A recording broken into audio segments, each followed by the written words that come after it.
You're looking live at the Screen House here in beautiful downtown Fox Chase, Philadelphia. Hope everyone's doing okay on this Wednesday morning. It's a little steamy, a little humid here in the Screen House. Still finishing up some finishing touches on the podcast studio upstairs. That should be done by the end of the weekend. Things are moving smoothly, getting there.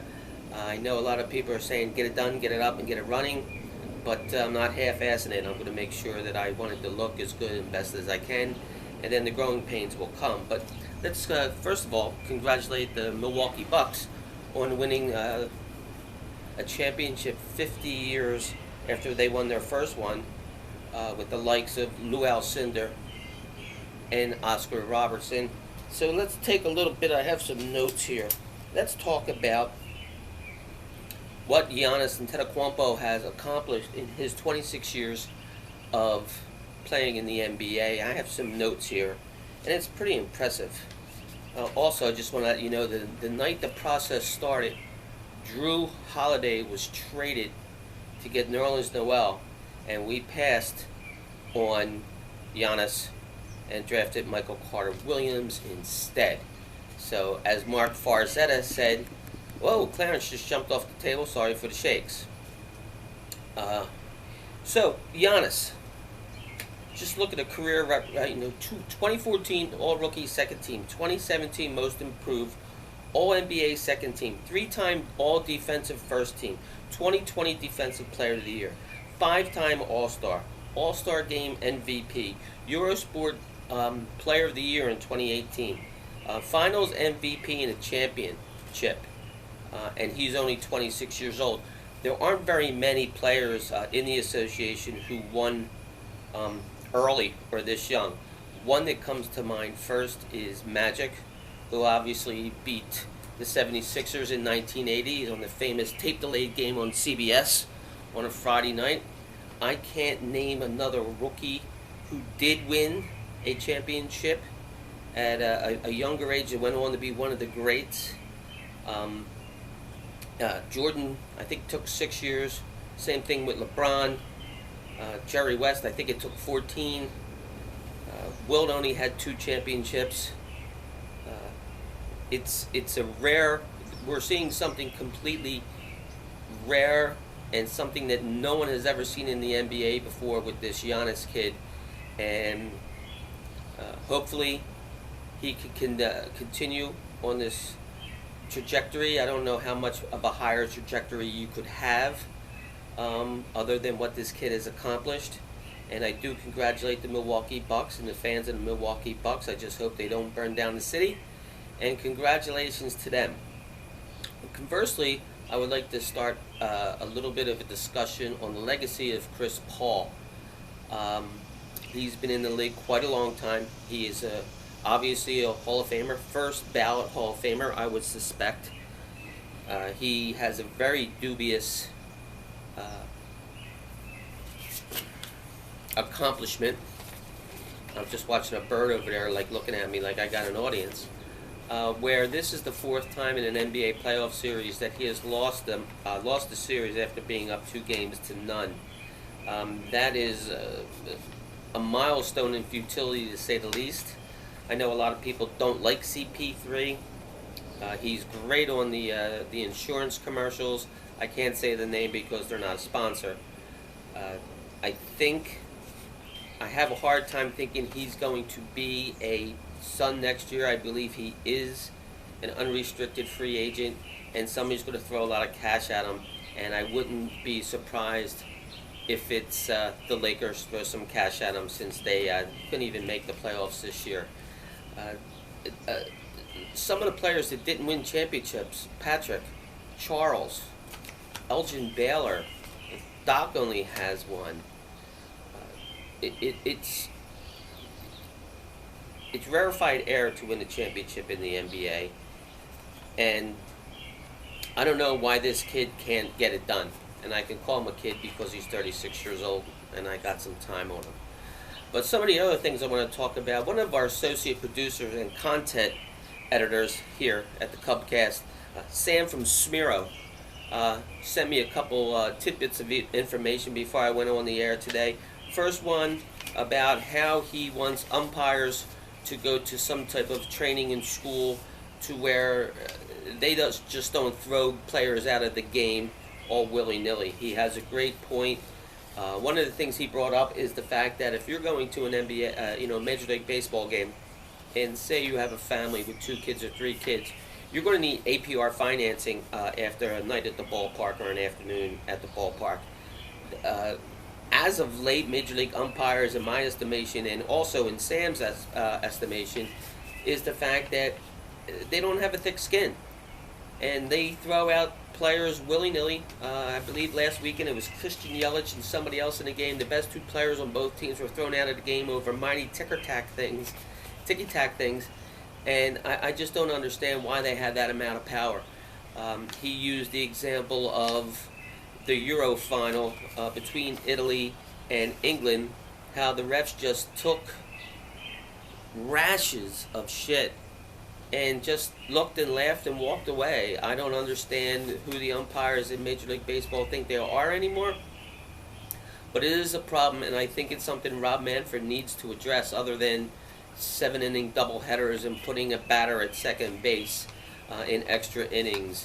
I think they do need to have a talk with the umpires union and the umpires themselves, and they really have to learn how to do a better job of dealing with conflict.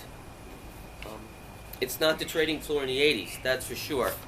So a couple other things that Sam has provided. Tonight is the NHL expansion draft, and the Seattle Kraken, I believe, will be the 31st team in the NHL starting next year. If you get a chance, take a look at their jerseys. They're pretty badass. It's a great name. I think they're going to be a very successful team in their first year, very much like what the Vegas Knights accomplished, or the Vegas Golden Knights accomplished a few years ago, getting to the NHL final. And Sam has a couple calls that I just want to get out of the way and put it in front of you. He suspects that James Van Riemsdyk will be selected in the expansion draft somewhere or another by that team. I believe there's somebody within the hierarchy, the general manager's office there, who has some sort of history with JVR, and looks like the Floozers will lose their best scorer from last year. But if you want to look at it this way, they'll probably make the playoffs this year, because going back to 2009 and now coming into season 2021-2022, it's they miss the playoffs, make the playoffs, miss the playoffs, make the playoffs, miss the playoffs, make the playoffs, miss the playoffs. You see, there's a trend here, and the trend is your friend. So they'll probably make the playoffs this year. I don't know if Carter Hart can rebound. I do know the fact that the Rangers will be making a big splash between now and Friday. Keep an eye out on Jack Eichel getting on to the Rangers via a 3-team trade.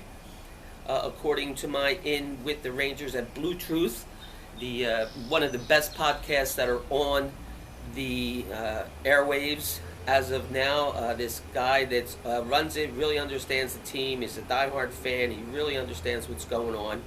And I think Jack Eichel might be a big help for the Rangers, but who knows? We have a goaltender they have a goaltender that needs to step up. Shesterkin did have a good year last year, but they didn't make the playoffs. And if you don't make the playoffs in the NHL, that you pretty much suck. Everybody makes the playoffs in the NHL.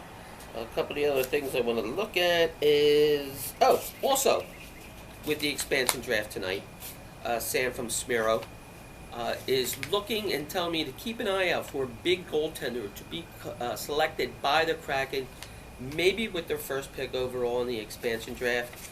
Don't be surprised if Carey Price is selected by the Kraken. I've seen some mock drafts. A lot of them have them in there. He does carry a big number on his contract, something like 10.2 over the next 2 or 3 years. But they might be following the blueprint that the Vegas Golden Knights did in selecting Marc-Andre Fleury, Shawnee B's favorite goaltender, for his 3, 5, 6, I don't know how many championships that the Penguins have. So other than that, really not much to talk about. The Phils even though that they're 2 games out of first place, they're still floundering. They still have defensive issues. I suspect that Dombrowski will be a buyer at the deadline, which I believe is the 31st this year. I'm not too sure. But I don't know. I think it's a head fake by this team. They want to. The NL East and basically baseball seems to be weak over the past couple years, and especially with the pandemic.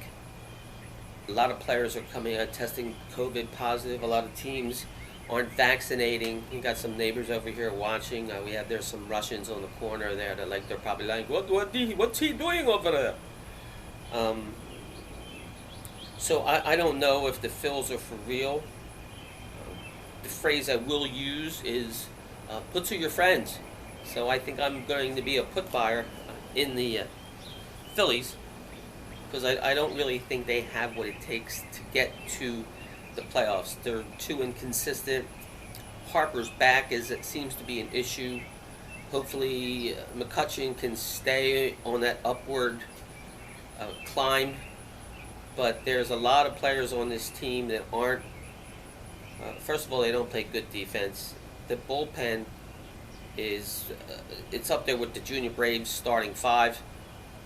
And I just don't think that they have what it takes. Also, surely the camp will open up for the Birds.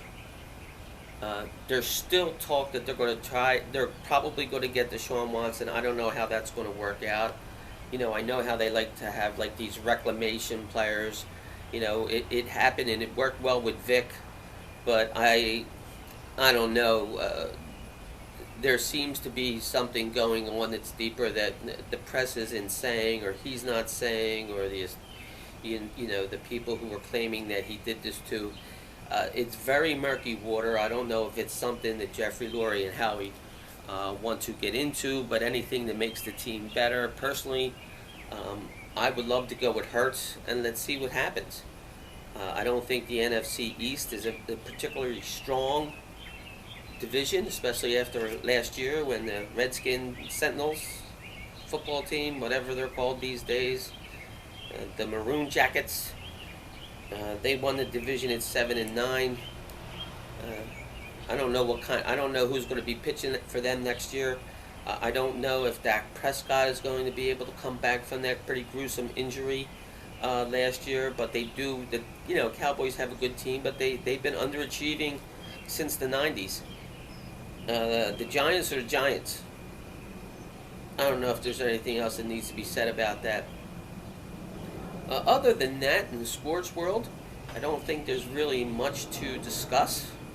I will say a few things about some TVs and movies people might want to watch, binging if they're like stuck in the house in hot and humid days or during storms. There is a movie on Amazon Prime called Annette, and it has a pretty impressive cast. Adam Driver, Marion Cotillard, Simon Hedberg.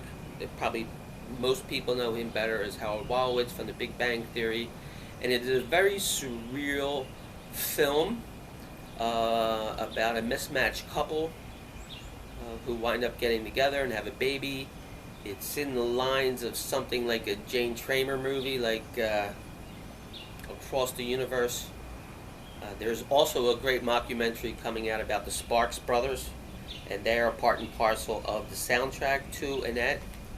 Also, for the people who haven't been following, Loki concluded last Wednesday, and it's a 6-episode arc miniseries on Disney Plus. And if you're an MCU fan, it is a must-watch for anybody who's a fan of that. And Tom Hiddleston is fabulous. Owen Wilson is great. It does, between that and The Falcon and the Winter the Winter Soldier, excuse me for that gaffe, WandaVision, you're basically seeing with these series on Disney Plus, the next one being Hawkeye, is how they're setting up the movies that will be theatrically released and how it creates the multiverse. Black Widow came out last week. I've seen bits and pieces of it. It's an interesting story. It does kind of close the book on Natasha Romanoff and what she accomplished over the 11 years in the Marvel Cinematic Universe. And the post-credit scene is impressive. And also coming up, I believe, in August will be Hawkeye. That will be another series on Disney Plus, and also another one will be animated called Marvel What If.